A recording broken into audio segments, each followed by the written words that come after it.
Na taki monitor długo czekałem, bo rynek budżetowych monitorów mini LED ostatnio naprawdę mocno zastopował, ale wreszcie pojawia się coś ciekawego.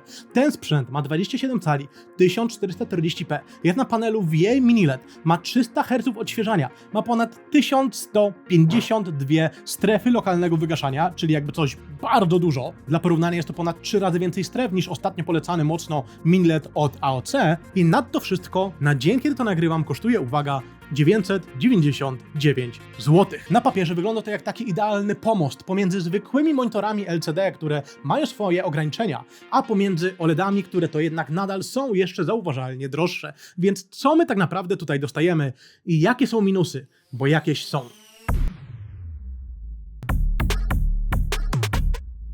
A zacząć postanowiłem trochę nietypowo jak na ten budżet, czyli od aktualizacji oprogramowania tego monitora. Na szczęście sama aktualizacja jest prosta, trzeba pobrać dwie rzeczy ze strony od MSI, a następnie monitor podłączyć do komputera poprzez, uwaga, DisplayPort, bo to właśnie poprzez DisplayPort aktualizujemy oprogramowanie. Tak więc, żeby to było jasne, wszystkie testy były robione na firmware'ze 1.1.7. Popatrzmy zatem na podstawę, na porty, to jest akurat ważny temat w przypadku tego monitora i od razu przejdźmy do panelu, bo o nim będę mówił tutaj. Coś czuję, że długo. Podstawa jest dobra i stabilna, pozwala nam monitor ustawić tak, jak nam się podoba. A jeśli chodzi o porty, to dostajemy tutaj teoretycznie taki podstawowy zestaw, bo mamy tylko i wyłącznie HDMI, DisplayPorta, jacka i to wszystko. Nie mamy tutaj żadnego USB. Ale co ciekawe, te porty HDMI pozwolą tutaj wykorzystać 100% możliwości tego sprzętu, kiedy podłączymy go do konsoli, ale o tym za chwilę.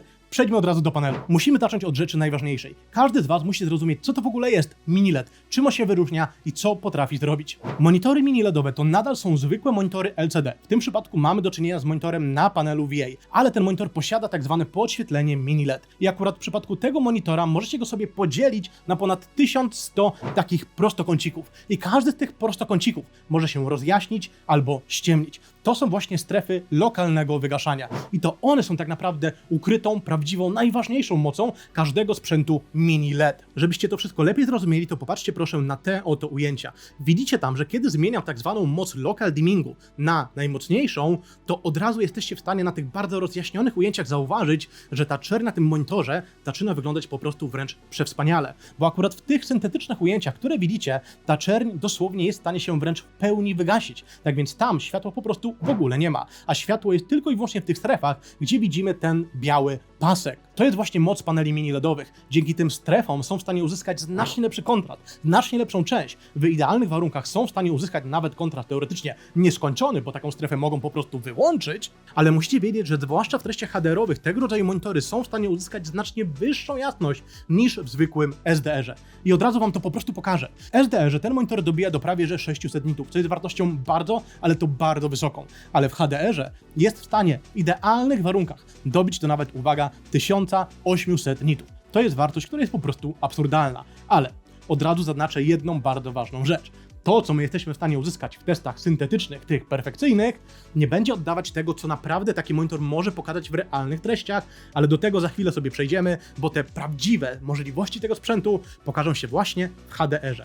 Ale najpierw SDR, bo on jest równie ważny. Jako że ten monitor jest bardzo jasny, to postanowiłem wszystkie testy, które tutaj widzicie w SDR-ze, robić na jasności 300 nitów. I te 300 nitów uzyskujemy tutaj mniej więcej na jasności ustawionej na 45. Tak więc co my tutaj dokładnie widzimy? Zacznę trochę od końca, ale popatrzmy proszę na kontrast. Kiedy mamy local dimming wyłączony, to natywny kontrast tego panelu wynosi okolice 4000:1. A to mówi nam wprost, że mamy tutaj do czynienia właśnie z panelem VA. Kiedy zmienimy sobie local dimming w SDR-ze, co bardzo ważne, na przykład moc 1 albo 2, to zauważycie, że ta czerń staje się zauważalnie coraz to lepsza, ale nie ma jakiegoś ogromnego przeskoku. Dopiero kiedy ustawimy local dimming na poziom 3, to wtedy zauważymy, że ten kontrast wręcz staje się perfekcyjny. Czerń jest tak dobra, jak tylko i wyłącznie może być, bo w tym akurat teście podświetlenie po prostu nie świeci. Tak więc im mocniejszy ten local dimming sobie na tym sprzęcie ustawimy, tym bardziej będzie on dążył do tego, aby pokazać Wam możliwie jak najlepszą czerń, jak najlepszy kontrast. I w zależności tak naprawdę od treści, które oglądamy, na najmocniejszym local dimmingu w SDR-ze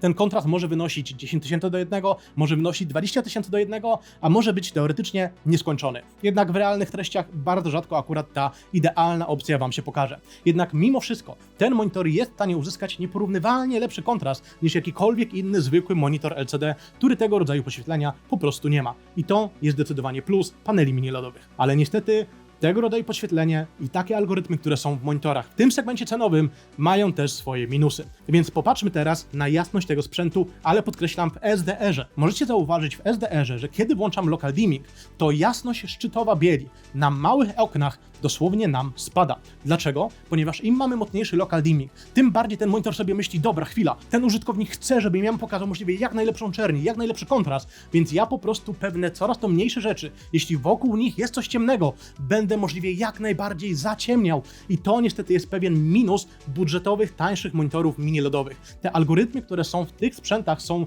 mimo wszystko bardzo ograniczone i takie trochę zero-jedynkowe, bo w tym monitorze, jeśli chodzi o local dimming, mamy jeszcze jedno ustawienie, gdzie możemy ten local dimming ustawić od poziomu 0 do poziomu 255 i mniej więcej od poziomu 230 z groszem ten monitor będzie realnie w pełni wygaszał strefy, jeśli treści mu oczywiście na to pozwolą. Jeśli nie chcielibyście tak mocnego zaciemniania mniejszych detali w SDR-ze, kiedy ten local dimming jest włączony, no to ten local dimming po prostu musicie ustawić na jakieś łagodniejsze rzeczy. Ale dokładnie do tego wszystkiego sobie przejdę. Wiem, że to może się wydawać skomplikowane, ale chcę, żebyście po tym materiale jak najlepiej wiedzieli, jak tego rodzaju podświetlenie działa w tego rodzaju tańszym sprzęcie. Bo jak za chwilę zauważycie, w HDR-ze wygląda to inaczej i to właśnie tam ten monitor realnie się odblokowuje i pokazuje Wam swoje 100% możliwości. Więc przejdźmy proszę teraz do przekłamania barw, do kolorów i do wszystkich innych bardzo ważnych rzeczy. Na sam początek bardzo ważna rzecz, czyli przekłamanie barw, kiedy local dimming mamy wyłączony. Rozkaz spektralny tego sprzętu od razu nam pokazuje, że realnie mamy tutaj do czynienia z kropkami kwantowymi. Ten monitor powinien pokazywać niezwykle nasycone i żywe barwy. I to od razu widzimy w teście pokrycia barw. Ten monitor bardzo mocno wykracza ponad standard sRGB, który to jest wykorzystywany w treściach SDR-owych. Ba, ten monitor nawet znacznie mocno wykracza ponad standard DCI-P3. Jeśli ktoś z Was by się uparł, to ten monitor prawie że pokrywa 100% standardu Adobe RGB, czyli standardu bardzo specyficznego, głównie do użycia z grafiką. Tak więc pokrycie tego sprzętu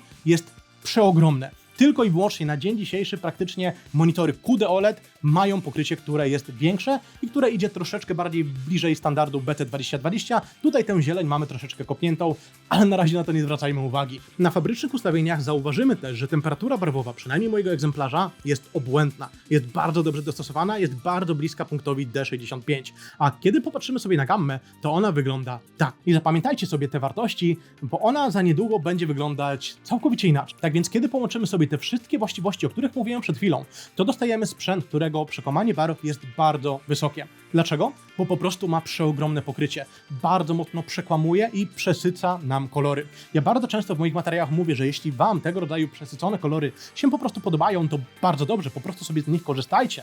Ale moim skromnym zdaniem, zwłaszcza w przypadku sprzętów, które mają tak ogromne, natywne, fabryczne pokrycie, to przesycenie jest tutaj wręcz aż przesadzone, aż zbyt mocne. Ludzka skóra staje się bardziej buraczana, bardziej czerwonawa, wygląda to źle. Wszystko, co jest zielone, jak na przykład trawa, drzewa i tak dalej, to wygląda wręcz na neonowe. Czerwone rzeczy to są już w ogóle popchnięte tak bardzo w stronę czerwonego, że szkoda gadać. Tak więc jeśli Wam się aż tak duże przesycenie podoba, to bardzo fajnie, ale moim zdaniem znacznie lepiej jest z tego sprzętu korzystać ze sztuką. Czyli w SDR-ze używajmy go w trybach sRGB, do których to za chwilę przejdę. Ale w HDR-ze pozwólmy mu wtedy wykorzystać szersze pokrycie, bo w HDR-ze tego rodzaju barwy ponad standardem sRGB są realnie poprawnie wykorzystywane. Więc jak możemy z tym przekłamaniem barw sobie tutaj pomóc? No teoretycznie wybierając coś, co nazywa się trybem sRGB. Ale niestety ten tryb sRGB na moim egzemplarzu posiada dużo minusów i ja nie mogę go do końca polecić, bo jest jedno lepsze rozwiązanie, za chwilę Wam o tym powiem. Popatrzmy jednak na właściwości trybu sRGB. Po pierwsze, temperatura barwowa w tym trybie z jakiegoś powodu jest znacznie bardziej żółta. Nie jestem w stanie do końca tego zrozumieć, dlaczego monitor, który fabrycznie jest tak dobrze ustawiony, ma tak bardzo kopniętą temperaturę barwową w trybie sRGB. Owszem, ona nie jest jakby okropna, tragiczna, ale tryby sRGB w takich monitorach raczej istnieją właśnie po to, aby to przekłamanie barwy było możliwie jak najmniejsze. A tutaj ta temperatura barwowa wygląda zauważalnie gorzej niż na ustawieniu fabrycznym, co jest dziwne. Plusem mimo wszystko tego trybu jest to, że naprawdę klamp do standardu sRGB działa bardzo dobrze i to akurat muszę tutaj podkreślić. Minusem niestety jest gamma, która jest bardzo mocno rozjaśniona przy najciemniejszych wartościach, a to powoduje, że ten obraz staje się wręcz troszeczkę mniej kontrastowy. Kiedy sobie to wszystko połączymy do siebie, to mimo wszystko przekłamanie barw tego monitora nie jest tak idealne, jakie chciałbym, żeby było w tym trybie. Zwłaszcza, że mamy bardziej żółtawą temperaturę barwową i zwłaszcza, że mamy naprawdę mocno rozjaśnione najciemniejsze wartości, a to powoduje takie nieprzyjemne uczucie, że patrzymy potrzebny na naprawdę mało kontrastowy obraz. Więc ten tryb sRGB jest po prostu słaby. Tak więc co możemy zrobić? Wróćmy do ustawień fabrycznych, które są naprawdę bardzo dobre, ale mają tylko i wyłącznie problem z tym przesyceniem. Więc w jaki sposób możemy to przesycenie zbić do standardu sRGB, a jednocześnie zachować tę bardzo dobrą fabryczną gammę i bardzo dobrą fabryczną temperaturę barwową? Możemy wykorzystać dwie rzeczy. Albo oprogramowanie, które nazywa się No Video sRGB, albo możemy wykorzystać tak zwany ACM, o którym to zrobiłem ostatnio dedykowany odcinek. Tak więc niezależnie od tego, czy wolicie pobrać No Video sRGB z GitHuba, który to globalnie ściśnie wasz monitor do standardu sRGB, czy też chcecie wykorzystać Windowsowego ACM-a, który to jest wbudowany w waszego Windowsa, jeśli macie nowszego Windowsa 11, to jeśli wykorzystamy jedno albo drugie wyjście, to ostatecznie dostaniemy sprzęt, który po pierwsze ma świetną temperaturę barwową, po drugie ma świetną gammę i po trzecie dzięki tym programom ma również bardzo dobry klamp do standardu sRGB. I kiedy sobie teraz to wszystko połączymy, to nagle się okaże, że ten monitor może mieć naprawdę prześwietne, obłędne wręcz przekomanie barw. I ja osobiście bardzo z tego monitora polecam w taki sposób korzystać, bo będziecie mieć możliwie jak najmniejsze przekomanie barw w trybie SDR, a jednocześnie kiedy włączycie tryb HDR, to zobaczycie jego 100% możliwości. Bo pamiętajcie proszę o jednej bardzo ważnej rzeczy.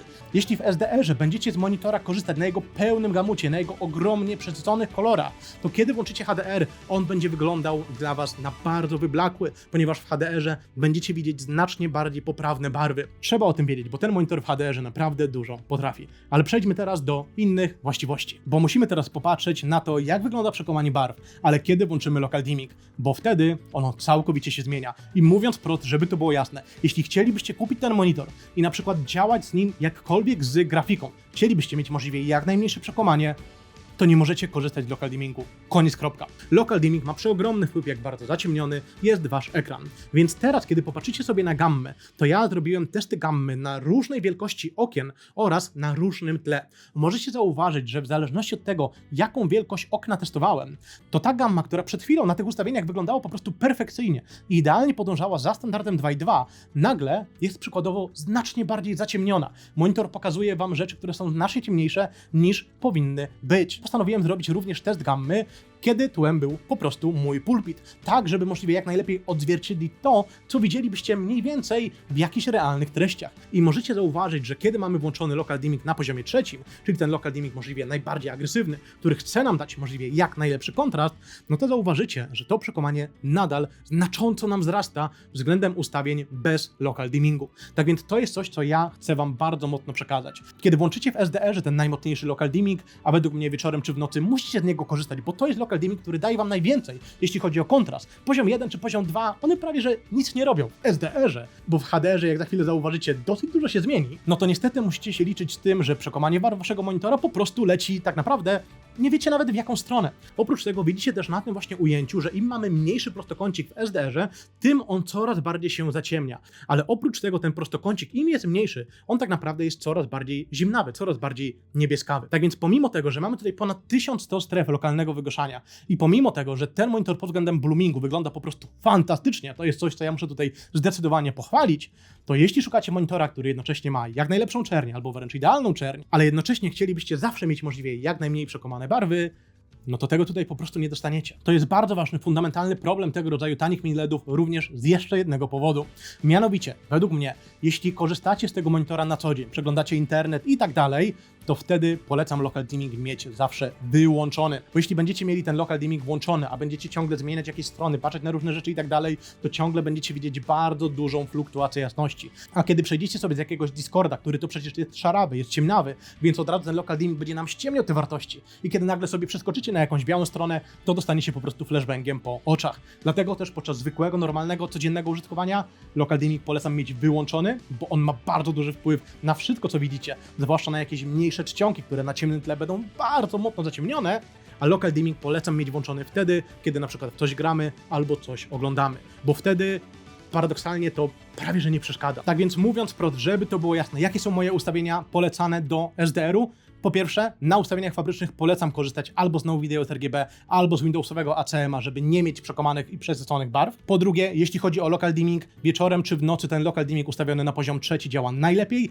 ale polecam mieć go włączonego tylko i wyłącznie wtedy, jeśli w coś gramy albo coś oglądamy. Jeśli przeglądamy internet i tak dalej, to polecam Local Dimming mieć wyłączony. Wtedy możliwie najsensowniej wykorzystujecie ten sprzęt, a jego 100% możliwości wykorzystamy w HDR-ze, do którego za chwilkę już przejdziemy.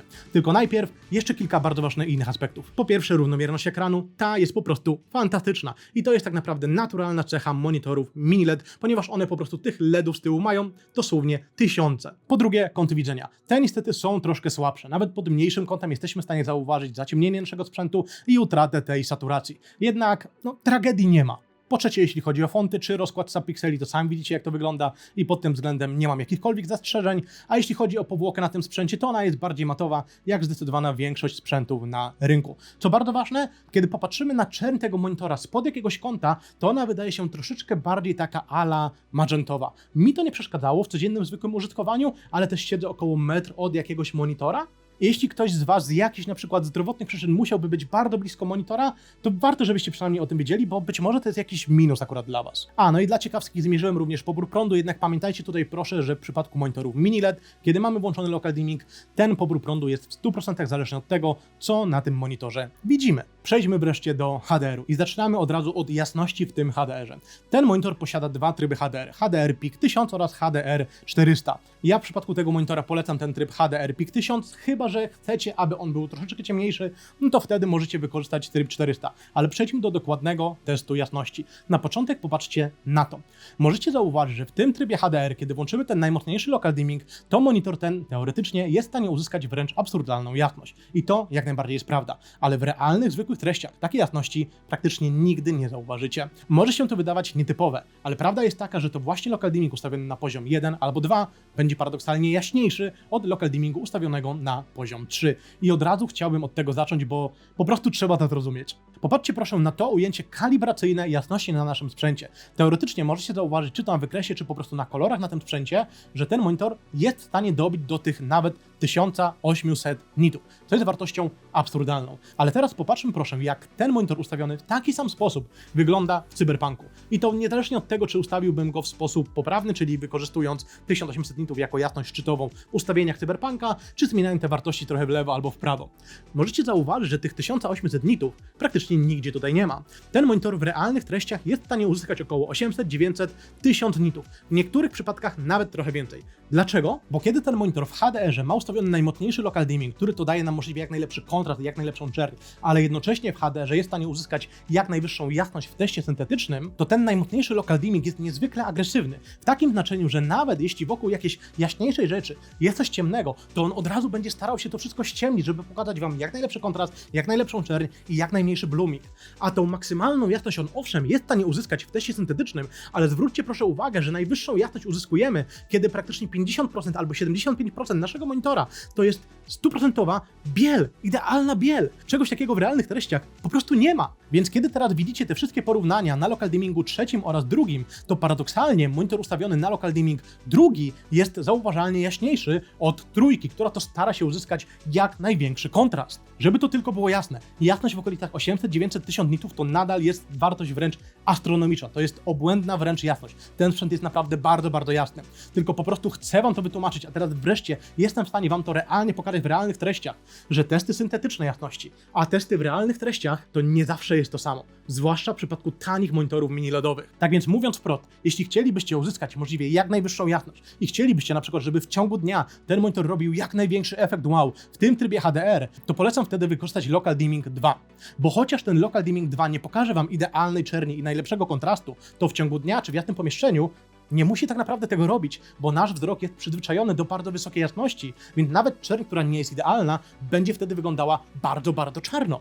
Dopiero kiedy chcielibyście wykorzystać 100% możliwości HDR-u wieczorem czy w nocy, kiedy jesteście przyzwyczajeni do ciemniejszych wartości, to wtedy polecam włączyć Local Dimming na poziomie trzecim, bo wtedy zobaczycie możliwie jak najlepszą czerń, a to, że ogólnie średnia jasność waszego monitora troszeczkę spadnie, i tak wieczorem Wam nawet nie przeszkodzi, bo i tak ten sprzęt będzie bardzo, bardzo jasny. Tak więc przejdźmy teraz dokładniej do przekonania barw w HDR-ze. Zacznijmy od krzywej OTF, która to jest bardzo ważną krzywą i która to mówi nam, czy dane wartości będą rozjaśnione, czy zaciemnione na naszym sprzęcie. będzie. I jak sami widzicie po tych wykresach, odpowiedź brzmi, to zależy. Bo zależy, czy zrobimy ten test na jakimś mniejszym okienku, kiedy cała reszta jest czarna i wtedy zauważymy, że mamy podbicie niebieskiego, a całe wartości są zaciemnione, albo kiedy ten sam test robimy nagle na tle przykładowo z mojej tapety. Wtedy te wartości są inne. Kiedy to robimy sobie test na 10% oknie, czyli troszeczkę większym, kiedy reszta jest czarna, no to nagle to wszystko wygląda znacznie lepiej. Zarówno pod względem krzywej JTF, jak i pod względem temperatury barwowej. Więc mówiąc wprost, jeśli ktoś z Was szukałby sprzętu do HDR-u, który ma możliwie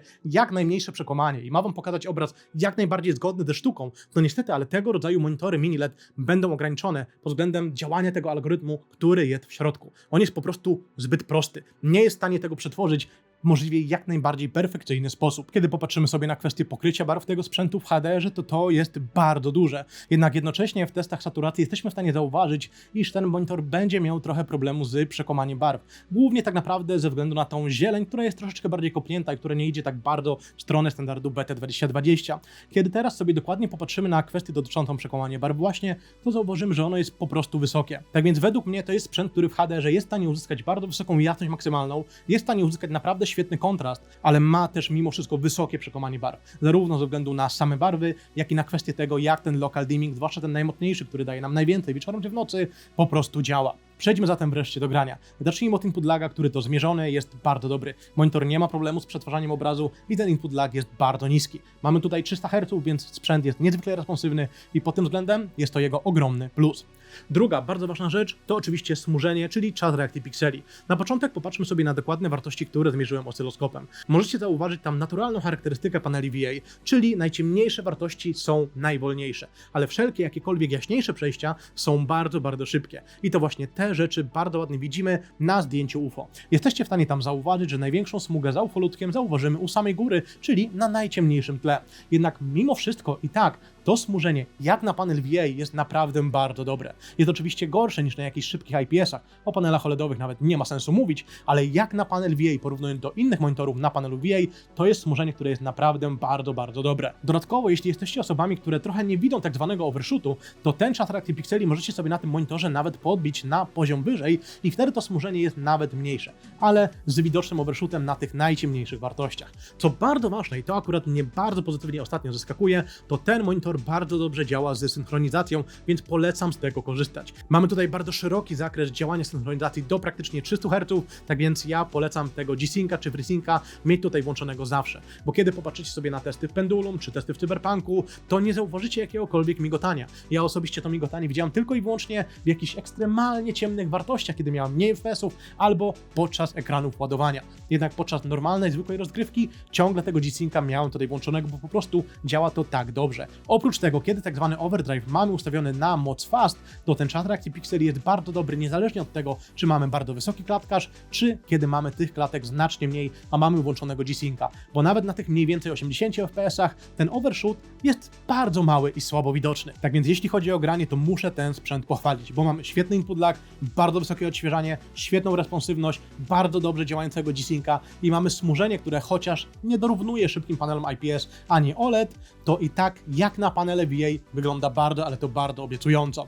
I został nam jeszcze jeden temat, czyli jak ten monitor działa z konsolą. Mówiąc wprost, fantastycznie. Co tylko bardzo ważne, musicie w menu monitora zmienić ustawienie HDMI z PC na konsol. Dopiero wtedy zauważycie, że monitor jest w stanie zaakceptować sygnał 4K 120 Hz w HDR-ze i to nawet jednocześnie wspierając VRR. Tak więc coś takiego w tym budżecie to jest naprawdę rzadkość i to muszę bardzo, ale to bardzo pochwalić. Tym bardziej, że ten sprzęt, jak sam widzieliście, realnie w tym HDR-ze naprawdę dużo robi. Tak więc czas wreszcie przejść do podsumowania. Wiem, że ten odcinek jest długi i wiem, że to całe moje gadanie na temat jasności w realnym użytkowaniu, a w testach syntetycznych i tak dalej jest trochę skomplikowane, ale prawda jest taka, że po prostu w przypadku monitorów mini LED musimy o tym wiedzieć, bo z tego rodzaju monitorów jesteśmy w stanie wykrzesać naprawdę dużo, tylko musimy wiedzieć, jak chcemy ten monitor wykorzystać. Bo ten monitor ma pewne cechy, które są zdecydowanym upgrade'em porównując do zwykłych monitorów LCD, ale jednocześnie ma też pewne minusy, jeśli chodzi o monitory OLEDowe. Przez długi czas, jeszcze kilka lat temu, mówiono praktycznie zawsze, że telewizory OLEDowe